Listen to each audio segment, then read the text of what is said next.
Today, on September 8th, 2022, Queen Elizabeth II passed away. And since she's passed, there's been a lot of debate and arguments and back and forth happening on Twitter as people mourn the Queen's death and as many celebrate it. So, today, what I wanted to talk about is a few things. Why are people celebrating her death?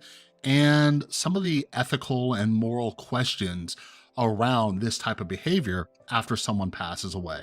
But before we dive into that, if you're new here, make sure you subscribe to the channel. I am working on doing daily videos, coming back to YouTube, talking about a wide range of subjects. I've been doing some more in-depth, deep dive video essays, but I want to try to do daily and do smaller kind of commentary videos about things going on or things that interested me.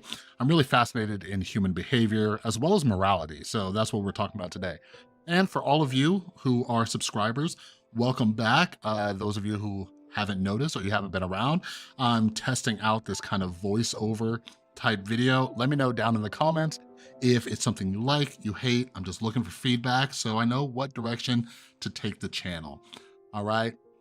But getting back to Queen Elizabeth's death.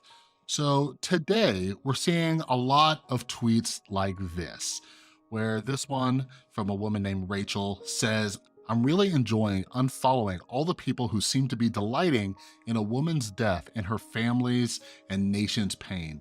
This isn't the time to prove how far left you are." And something that you'll notice as we dive a little bit deeper into this topic is this is kind of an ignorant tweet. There are so many of us who don't experience what others have experienced. So we think that people are just being cruel or they're trolling. And what we really need to be asking is why.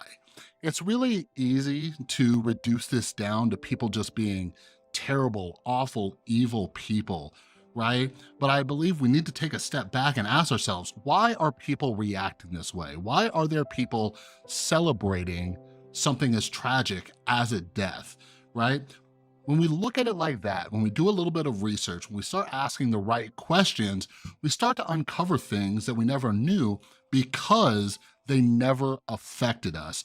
And that's kind of a larger problem as a whole, is we often think that if something isn't happening to us, then it must not be affecting other people. And when I was actually researching this very video, I literally saw somebody say this. They said, what the Queen did not affect me or my family, which means this was a white person. They said, it did not affect me, so I don't mind, right? So it's none of my business. And that just kind of sums up this kind of individualistic, just how separated we are as a world, right? It's not affecting me, so what's the big deal? And that is just kind of a nasty way to live. So earlier, and it probably still is trending, Black Twitter was trending. And at the time that I took this screenshot right here, it had over 441,000 tweets. And I guarantee, because it was a few hours ago, I guarantee by now it's probably even much more, right? So why is Black Twitter trending? Well, it's probably because of this, or this, or this, or this. But meanwhile, we see tweets like the one we started this video off with about this woman unfollowing people, or there's this tweet right here from someone named Bridget Gabriel saying, President Trump and Queen Elizabeth II were very close. Pray for both families during this time of grieving. And then this is a tweet that really caught my eye because it said, making fun of Queen Elizabeth's death is pure misogyny at its finest. When Betty White died, people wouldn't dare make a joke about something so tragic, so why is this any different? And first off, let's just discuss how that doesn't make sense. He says it's misogynistic, but he says people weren't doing the same thing to Betty White.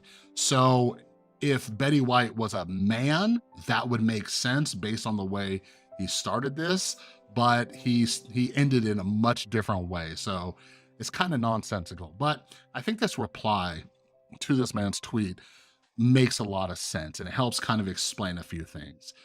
So this guy, Duke, he said, When Betty White occupied my country for 200 years, pillaged our resources, sent half of our men to die in war, and the other half to die in sugarcane plantations, cut off the thumbs of traditional artists, and let the Bengal starve to death, I'll laugh at her death too. So this is what I was talking about when we're saying, just because something doesn't affect us doesn't mean it's not affecting other people. Some of us have the privilege to see things through rose-colored glasses, right? For example, we'll see this with policing. If you are a white person, you get to see the police as, saviors and helpful. And that doesn't mean that police don't arrest or harass or assault or shoot white people, because it definitely does happen. But statistically, it happens more often to people of color, okay? So same thing when you look at capitalism, right? When capitalism is helping out people who are rich or born into wealthy families, we're able to look at capitalism and say, oh, well, yeah, I benefited from this thing, so clearly it's a good thing. So when we're looking at the Queen's death, we have to understand that this negatively impacted a lot of people. So I pulled a quote from this New York Times article that went up today called "Mourn the Queen, Not Her Empire." And I'm gonna read you a snippet from this article, but I wanna make very clear, I am not a historian. This is something that I only recently started educating myself about, because I didn't even understand the full scope of this thing. So I will link this article down in the description below, but I do recommend you go look and find some more resources. But the point of this video was to try to have some understanding, like, why is some of Twitter celebrating this thing? So in this article, it says, what you would never know from the pictures, which is partly their point, is the violence that lies behind them. In 1948, colonial governor of Malaya declared a state of emergency to fight communist guerrillas, and British troops used counterinsurgency tactics the Americans would emulate in Vietnam. In 1952, the governor of Kenya imposed a state of emergency to suppress an anti-colonial movement known as Mau Mau, under which the British rounded up tens of thousands of Kenyans into detention camps and subjected them to brutal, systemized torture. In Cyprus in 1955 and Aden, Yemen in 1963, British governors again declared states of emergency to contend with anti-colonial attacks. Again, they tortured civilians. Meanwhile, in Ireland, the Troubles brought the dynamics of emergency to the United Kingdom. In a karmic turn, the Irish Republican Army assassination of the Queen's relative, Lord Louis Mountbatten, the last viceroy of India and the architect of Elizabeth's marriage to his nephew, Prince Philip, in 1979. So what you need to understand is that this monarchy, okay, from the United Kingdom, they have been colonizing different countries around the world. I don't know if you remember when the Prince and the Duchess went to visit, I believe it was Jamaica last year, maybe? I think it was 2021.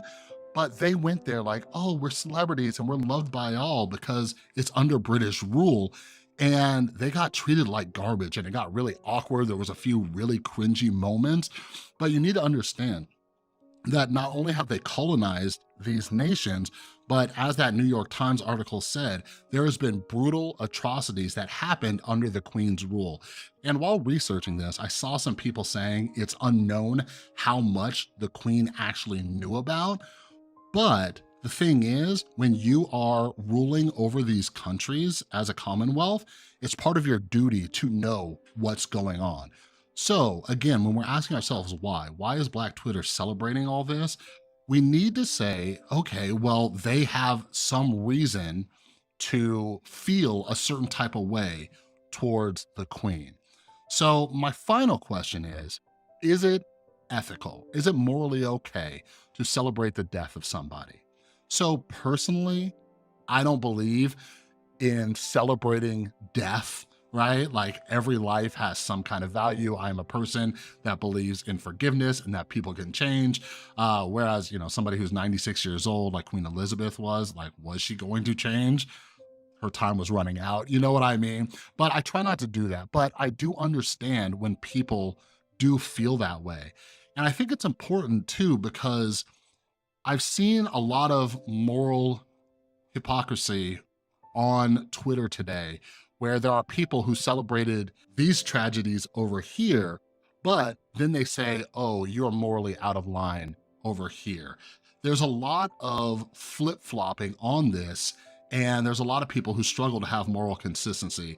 And I'm actually just about to start rereading for the third time two of my favorite books on moral psychology. One is called The Character Gap by Christian Miller, and the other one is called The Mind Club.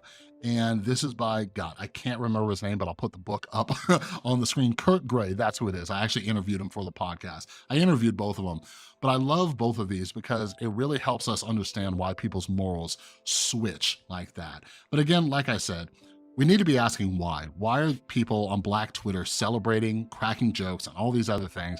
And they have a reason for it. It's not just because they're terrible people who laugh at death. There's something else going on there. But I want to end with a quick story. As many of you know, I'm a recovering drug addict. I got sober in 2012. Well, many years ago, this was years before I even got sober, I had a primary drug dealer who I went to, okay? We never really talked other than making deals, and he was providing me drugs as my addiction was getting worse and worse and worse. But did it matter to him? Of course not. I'm giving him money. It's almost like thinking that McDonald's is gonna care about your health. No, that's how they make their money. So this guy was helping fuel my drug addiction, and even in my addiction, you know, I was angry about it because I was like, man, I just wish this guy would cut me off like a bartender. And trust me, I take 100% accountability for that. But anyways, there were, you know, multiple times where I almost died. I should be dead today. But this guy, he actually passed away, and he was only in his early 20s. I believe he had some health issues. I don't know the exact cause. But after he died, everybody started seeing him through rose-colored lenses. Everything, this was back when we actually used Facebook, everything was mourning his death, saying that he was one of the nicest, greatest, amazing people they ever met. And even the people he wasn't supplying drugs to, he was kind of a jerk to, all right? And that's just something that I think about regularly. And I've said this to my closest friends and closest family members, that if I pass away before they do, like, just be honest. If I'm a jerk, say it. Don't create a fictional story about me. Don't whitewash my past. Don't eliminate these things from the conversation, because it's part of who I was. And I don't want people pretending that I was somebody who I wasn't. So I'd love to hear your thoughts down in the comments below. So go ahead and let me know what you think about what's going on in Twitter.